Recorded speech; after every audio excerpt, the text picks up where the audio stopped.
dalam rangka sosialisasi penulisan proposal penelitian dan pengabdian masyarakat tahun 2020. Bapak Ibu hadirin yang kami hormati, untuk mengawali acara pada pagi hari ini, marilah bersama-sama kita memanjatkan doa. Untuk itu kami mohon berkenan Bapak Ibu untuk dapat berdiri. Adapun doa pada pagi hari ini kami mohon perkenan dari Ibu Harin untuk memimpin. Om Swastiastu. Assalamualaikum warahmatullahi wabarakatuh. Salam sejahtera bagi kita semua.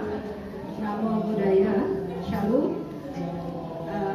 Pada hari ini Bapak Rektor tidak bisa hadir di tengah-tengah kita, ya. Namun saya berharap tidak mengurangi pelaksanaan dari sosialisasi kali ini.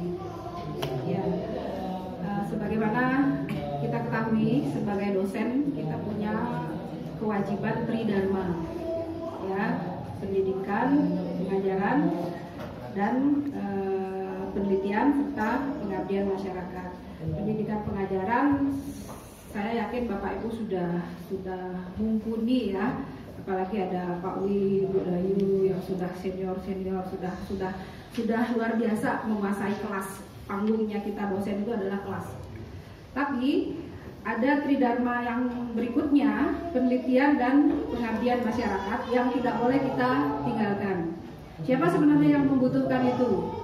Ya, kalau research penelitian, kita tahu ada divisi R&D, Research and Development, ada Ristekdikti dulu, ya, sekarang menjadi Dikbud. Divisi itu yang mengharapkan kita bisa melahirkan inovasi-inovasi baru. Entah inovasi itu masih di jajaran teori, menemukan teori baru, menemukan model baru, maupun berupa apply, ya, implementasi atau terapan. Nah, kemudian yang ketiga adalah pengabdian masyarakat, ya, public service learning. Ya, kalau dulu kita kenal ada mahasiswa melakukan KKN, nah sekarang juga lagi digalakkan KKN, ya, gimana dosen-dosen bisa berkontribusi, kita meng-apply apa yang sudah kita pelajari di dunia pendidikan untuk diterapkan di masyarakat. Ya, harapan Pak Rektor, kita semua bisa melaksanakan ketiga dharma itu secara balance, secara seimbang. Ya, ketika kita bisa melakukan secara seimbang, impact-nya kemana? Kalau pengajaran otomatis kita pengen lulusan kita itu terabsorb, terserap di dunia industri dengan baik. Kemudian di masyarakat kita juga ingin bahwa apa yang kita punya itu juga dikenal oleh masyarakat, bisa bermanfaat bagi masyarakat. Demikian juga di dunia perkembangan teknologi. Jadi keberadaan kita diharapkan bisa memberikan kontribusi yang positif. Ya, saya tidak akan berpanjang lebar karena kita memang hari ini berbarengan kegiatannya, ya. Di aula ada fintech seminar, kemudian ada entrepreneur day, dan sekarang kita juga dalam rangka mengupgrade diri untuk meningkatkan kompetensi riset dan public service learning. Dengan demikian acara sosialisasi penulisan proposal penelitian dan pengabdian masyarakat tahun 2020 secara resmi kita buka. Semoga acara ini bermanfaat bagi Bapak Ibu semua, dan tentunya rektorat, ya, universitas maupun institusi masing-masing sangat mengharapkan apa yang nanti bisa Bapak Ibu lahirkan dari pertemuan kita saat ini, ya. Tidak hanya poin tetapi juga koin, ya. Yang pemula masih kisaran 25 juta, yang lebih levelnya lebih tinggi bisa sampai ratusan juta. Itu yang kita harapkan, mensejahterakan kita semua. Baik, terima kasih. Demikian pembukaan dari saya. Saya tutup dengan Pak Sati. Om Sati. Assalamualaikum warahmatullahi wabarakatuh. Salam sejahtera bagi kita semua. Namo Buddhaya. Baik, terima kasih kami ucapkan. Saya ingin mengajak Bapak Ibu sekalian untuk bersama-sama menikmati kudapan yang telah disediakan oleh panitia yang berada di ruang.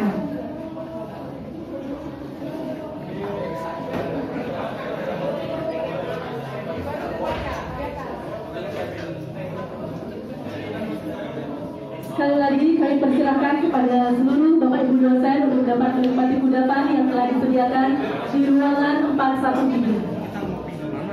Silakan, terima kasih.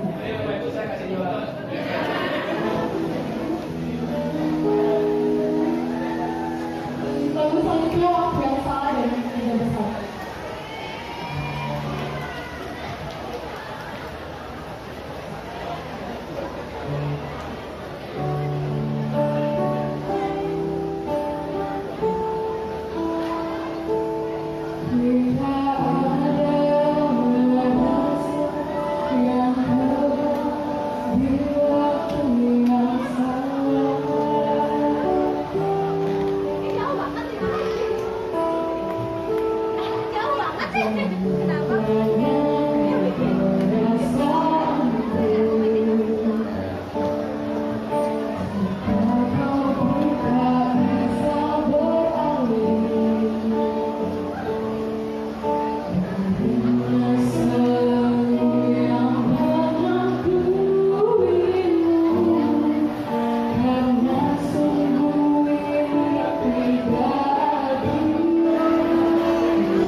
Masuk channel.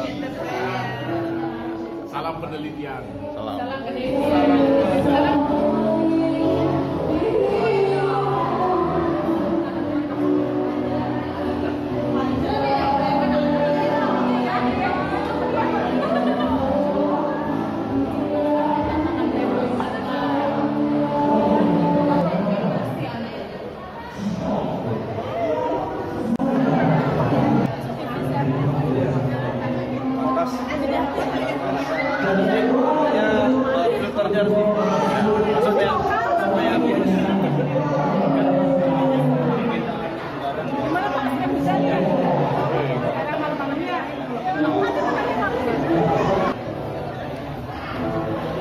Ngiring, Pak.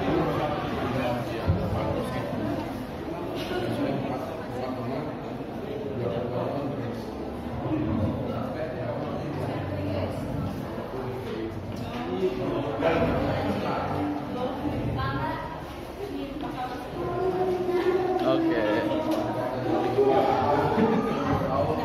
Adil lah.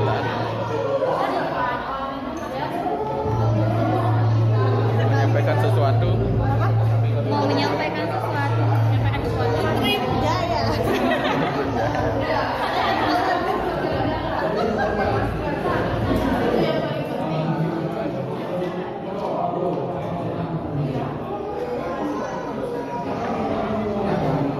Termasuk bagaimana menyiasati luaran-luaran yang diwajibkan maupun luaran tambahan yang ada di pelaksanaan dari pengabdian masyarakat dan best practice beliau yang selama ini beliau lakukan dan laksanakan di pengabdian masyarakat. Saya kira saya meminta Bu Putu untuk menyampaikan pengalamannya termasuk materinya di pengabdian masyarakat buat saya karena beliau sudah pernah melewati beberapa skema dari pengabdian masyarakat untuk hibah dikti. Misalnya IBM kalau sekarang namanya PKM, program kreativitas masyarakat. Nah, terus PPPE, produk ekspor yang sekarang jadi PPUD, unggulan daerah. Nah, sehingga saya meminta Bu Putu untuk menyampaikannya nanti materinya, tips and triknya, terus best practice-nya, bagaimana menyiasati penggunaan anggaran. Biasanya dari pengalaman-pengalaman yang saya pribadi maupun teman-teman yang saya pernah monet pelaksanaannya maupun review, itu teman-teman ada yang memang ternyata beberapa terlewatkan. Salah satunya adalah kalau sekarang tidak lagi ngupload proposal itu utuh, tetapi ngupload proposal itu per bagian, ada step by step, dan akhirnya step by step itu dibuat dalam sebuah template. Sehingga Bapak dan Ibu, saran saya yang pertama adalah mengikuti panduan penulisan proposal baik penelitian maupun pengabdian. Ini yang kadang-kadang salah. Maaf, padahal kalau kita nyampaikan ke mahasiswa itu dengan gencarnya, dengan semangatnya bahwasanya mahasiswa itu harus mengikuti panduan penulisan proposal, skripsi maupun laporan.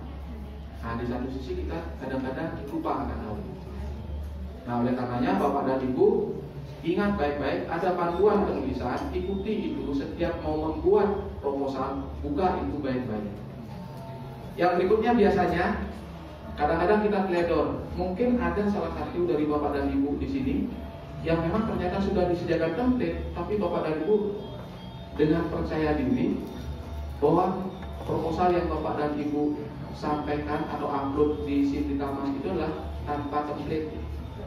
Jadi sudah disediakan, tinggal copy, paste di template itu, ikuti berapa kata, nah terus alignmentnya seperti apa, itu ikuti saja, save as dari PDF, upload di situ. Yang berikutnya yang kadang-kadang menjadi best practice, tapi Bapak dan Ibu tidak sadari, penghitungan TKT. Nah, ini untuk penelitian, nanti detailnya akan saya sampaikan di materi penelitian dan kebetulan saya yang akan sampaikan.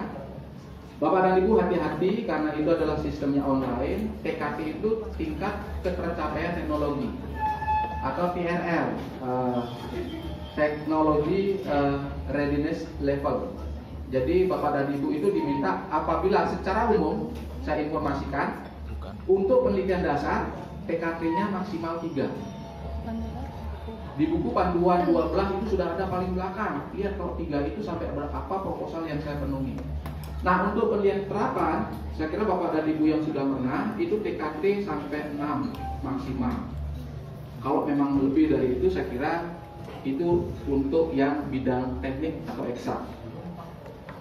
Nah, saya kira teman-teman dari Stikers di sini memiliki peluang untuk ke situ. Saya berharap seperti itu. TKT paling tinggi itu 9, karena 9 itu sifatnya invention, ada sellable di situ. Jadi produk yang Bapak Ibu hasilkan itu bisa dikonsumsi, bisa dibeli, dan itu income generatingnya sudah tinggi. Nah, kalau yang memang TKT 3 itu penelitian dasar baik kompetitif maupun desentralisasi. Bapak dan Ibu akan banyak tahu apabila Bapak dan Ibu baca buku panduan penulisan. Untuk yang 12, saya kira di website Simlitamas sudah ada. Nah, yang berikutnya perlu saya sampaikan juga kepada Bapak dan Ibu, hibah penelitian dan pengabdian ini tidak semata-mata dari Ristek Dikti, sekarang jadi BRI, Badan Riset dan Inovasi Nasional, tetapi ada banyak sekali hibah-hibah yang memang Bapak dan Ibu perlu lihat, perlu coba. Contoh, ada Insinas. Insinas itu adalah skema penelitian yang diberikan oleh BRIN sekarang, tapi dia memang tidak hanya diperuntukkan buat bidang eksak IPA, tetapi bidang sosial juga ada. Bapak Ibu silakan coba. Di Simlitamas ada Insinas. Tahun ini sudah pengumuman yang batch 1 sudah pengumuman. Ada 2 kali permintaan proposal, 2 kali pengumuman, dan itu hampir persis sama dengan yang di Simlitamas, yang Ristek Dikti yang biasanya kita dapatkan baik pemula maupun skema yang lain. Proposal, review, ponen, terus keluaran, anggaran, dananya pun hampir sama. Yang satu lagi, saya kira Bapak dan Ibu bisa buka, ada namanya LPDP. LPDP dari Kementerian Keuangan. Jadi lembaga pengelola dana pendidikan. Lembaga pengelola dana pendidikan ini khusus di Indonesia itu tidak hanya untuk beasiswa pendidikan dalam negeri, tapi luar negeri yang namanya BUDI, tapi untuk riset juga ada. ada namanya Rispro kebijakan tata kelola dan Rispro saya lupa namanya satu untuk bidang eksak. Tapi untuk Bapak dan Ibu yang bidang sosial humaniora itu ada tata kelola kebijakan. Dananya hampir persis sama dengan Simdikatmas, proses review hampir sama. Cuman yang saya nilai berbeda itu anggaran dan penggunaan anggaran karena dari Kemenkeu biayanya sangat detail. Saya sempat buka dan sudah punya akun, tetapi saya masih bertimbang. Tahun ini bukaan untuk batch pertama itu ada di bulan Februari kemarin, tanggal 28. Nah, terus untuk Insinas tinggal satu sesi bukaan lagi, Bapak dan Ibu. Saya harapkan ikut di situ, karena di wilayah Bali, Koperdes wilayah 8 masih sudah ada yang lolos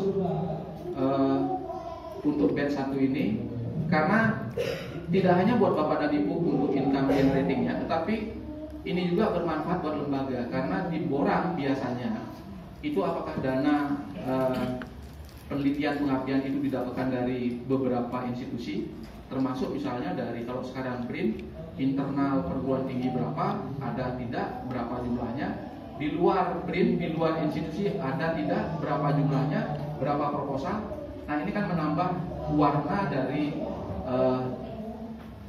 pemberi dana untuk penelitian dan pengabdian masyarakat. Nah, oleh karena itulah Bapak dan Ibu, saya sangat berharap Bapak dan Ibu mengikutinya dengan baik, termasuk bagaimana Bapak dan Ibu menyiapkan diri, karena ini sudah bulan Maret, saya sudah berhitung ini pertengahan Maret. Kemungkinan kalau tahun dulu agak telat, panjang sekali. Sekarang kira-kira April Mei sudah mulai ada pengumuman untuk pengajuan proposal. Nah, yang terakhir, saya ucapkan selamat kepada teman-teman yang nama-namanya lolos dalam pelaksanaan penelitian. Tidak ada pengabdian ya, penelitian untuk tahun 2020. Spesialnya itu untuk teman-teman yang dari BSDKU Untrim. Yang Rana Wijaya belum, Bu ya, Pak ya. Saya kira dapat kesempatan tahun ini Rana Wijaya. Jadi kalau 2 prodi ada 10 orang dosen, itu 10 proposal PDP masuk. Nah, yang di BSDKU kita punya kemarin, saya sempat sosialisasi ke negara dengan teman-teman di negara. Itu saya genjot semua, ada 7 prodi kali 5, 35, saya genjot semua, dapatnya 25 proposal. Saya kurang 10 proposal, tapi nggak apa-apa. Kemarin setelah direview, lolos ada 15 ya. Ada 15, kurang 10 lagi. Mudah-mudahan tahun ini tidak berkurang 10. Ya, selamat kepada teman-teman yang sudah lolos pelaksanaan untuk pelaksanaan penelitian. Lumayan karena saya sempat informasikan tahun kemarin pada saat sosialisasi di sini maupun yang di negara, bahwasanya untuk PDP itu terbuka lebar, dana full 20 juta, terus memang reviewnya agak begitu longgar dan toleran. Yang diminta adalah luaran wajib. Nah, dengan seperti itu saya sampaikan bahwasanya tadi saya sempat diskusi dengan Bu Putu TMIC-nya tolong dilanjutkan saja karena bisa dipergunakan sebagai koridor untuk luaran-luaran penelitian teman-teman yang di negara, utamanya PDP, karena saya nanti arahkan untuk di jurnal internasionalnya. Kita punya 15 jurnal nanti. Dan selamat juga teman-teman yang ada di Stipar, sudah ada beberapa teman-teman yang lolos juga. Kayaknya ada baru satu, Pak Sulis ya? Ya, Pak Sulis, nggak apa-apa. Ya. Yang angka juga selamat, ada 2 proposal ya, PDP. Jadi mudah-mudahan tahun ini masih ada kesempatan. Jadi jangan diangkat ke media dulu, teman-teman yang di PDP baru bisa masih masuk. Nah, ini yang Rana Wijaya tadi sudah digenjot Bapak dan Ibu, review tidak apa-apa. Kalau Bapak dan Ibu bisa review dengan Bu Putu, dengan saya untuk proposal PDP dulu. Nah, teman-teman yang di dari Stipar yang masih memungkinkan untuk dosen pemula, jangan kehilangan waktu. Karena kita dari yayasan menginstruksikan sudah gabung, termasuk dari STB. STB ada 10 dosen yang memang harus dimanfaatkan bahwa 10-10-nya itu buat PDP dan lolos. Begitu pula yang istighfar yang masih memungkinkan untuk PDP. Mudah-mudahan tahun ini keluar SK gabung, karena di pengumuman Silom Terma saya selalu monitor setiap hari, segera diumumkan. Saya sudah pengalaman 2 kali segera diumumkan, akhirnya memang diumumkan lolos. Nah, mudah-mudahan yang ketiga ini segera diumumkan dan hasilnya lolos. Lolos maksudnya dikeluarkan SK gabung ke Undrim. STB pertama kali segera diumumkan keluar, terus Undrim kedua keluar segera diumumkan, yang ini kedua. Mudah-mudahan tahun ini, sepertinya sinyal-sinyalnya sih tahun ini. Karena kita tahun lalu sudah sekitar November kita di Silom Termanya di save. Terus kita kontak selalu dengan Pak Gede, dengan Pak Dikti. Yang keluar beberapa teman-teman dari selain perguruan tinggi lain, baik prodi maupun institusi. Kita tinggal menunggu. Artinya bahwasanya kalau nanti Bapak dan Ibu yang dari Stipar masuk PDP, begitu gabung ke Undrim, dia jadi klaster media. Tahun depan nggak bisa lagi kesempatan untuk PDP.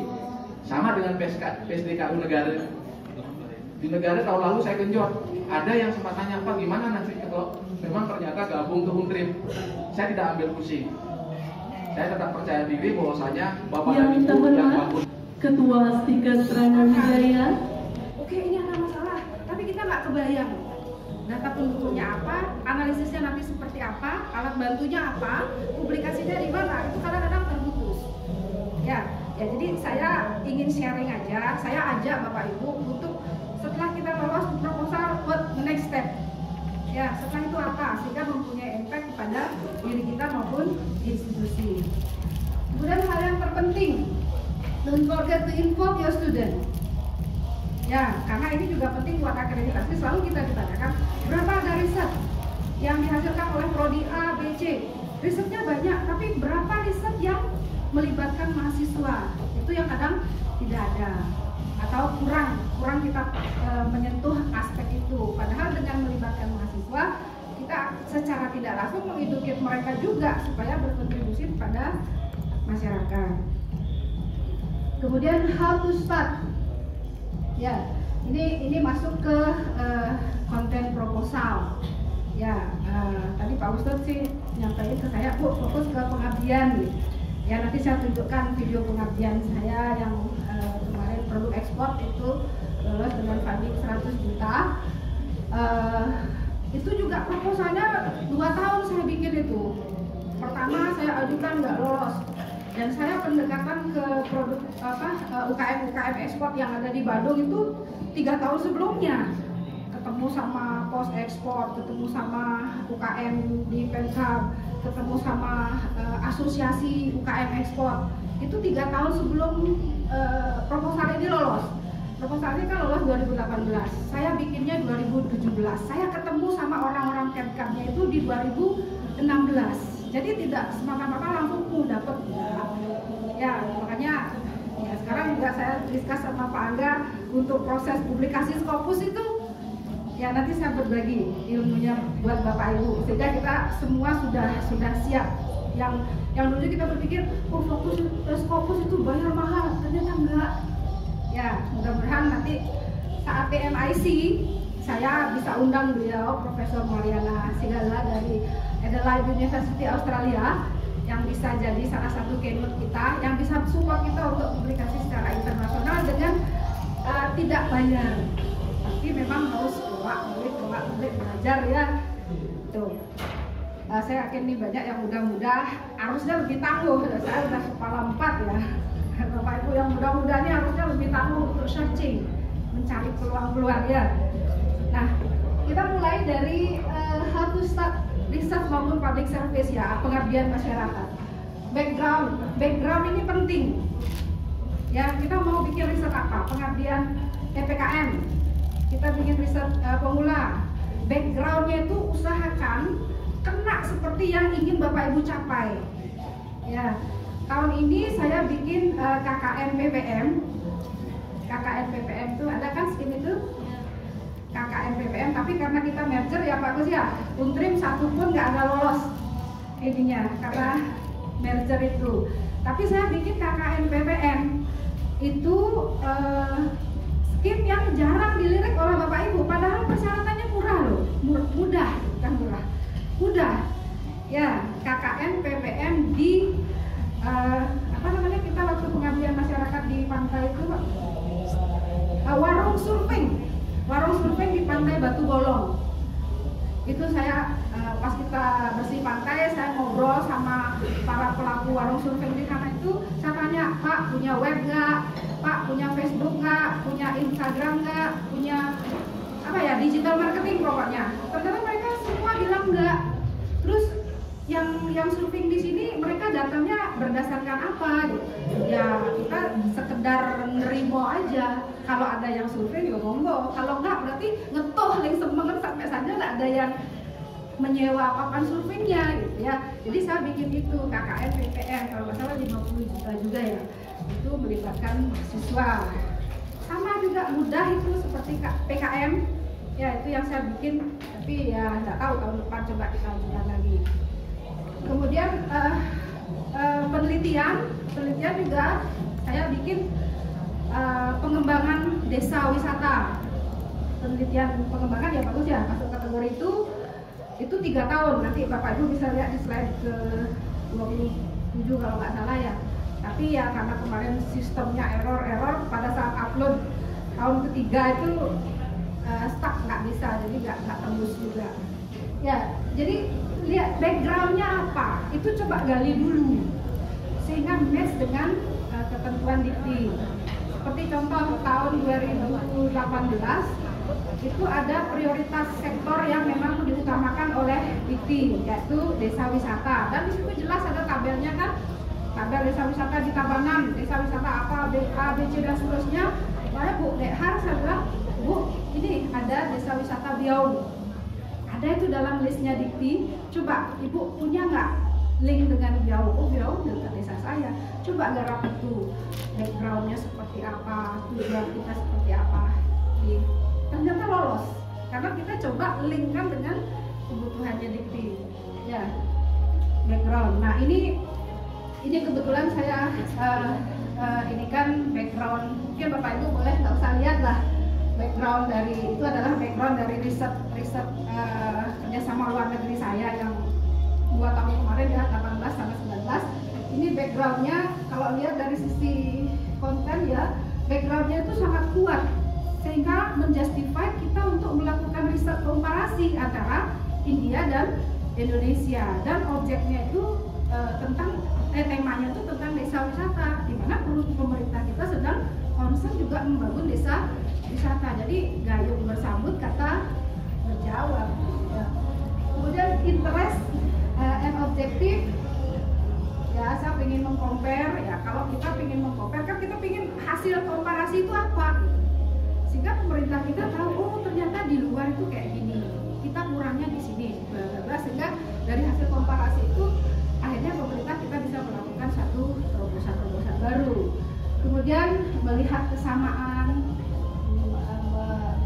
menganalisa konsep-konsep yang mereka terapkan di sana, kita di sana, ya, develop model, dan terakhir apply dan memaintain model tersebut. Ya, nah jangan lupa ini sebenarnya masih jelek roadmap-nya ini. Ya, step selanjutnya kan Bapak Ibu disuruh membuat roadmap. Ini roadmap-nya masih jelek. Saya menemukan roadmap dari seorang profesor yang memang reviewer Dikti, bagaimana beliau membuat sebuah roadmap. Itu menentukan juga.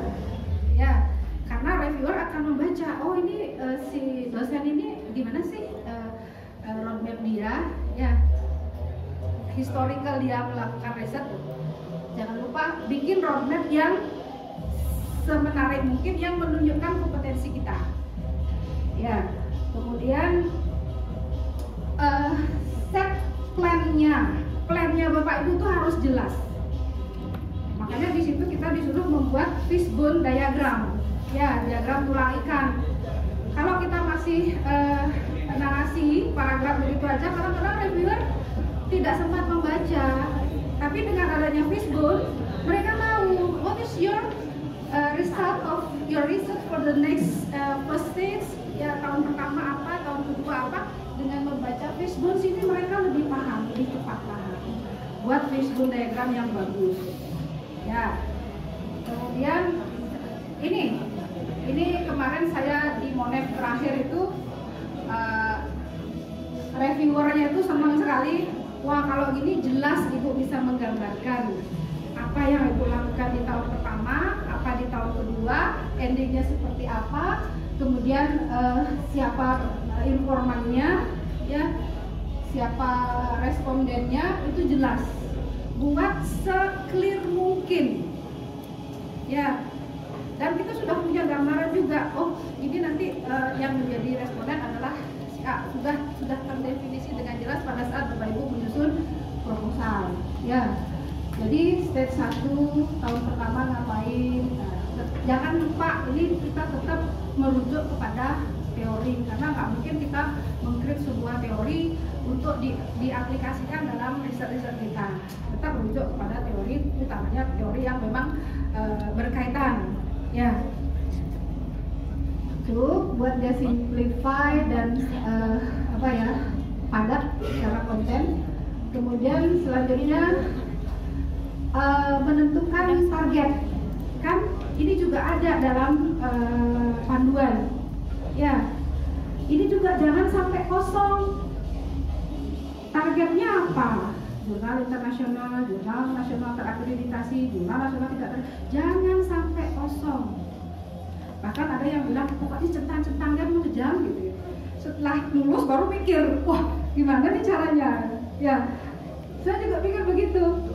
Yang riset kolaborasi itu, saya ingin jadi keynote speaker, centang saja setelah lulus.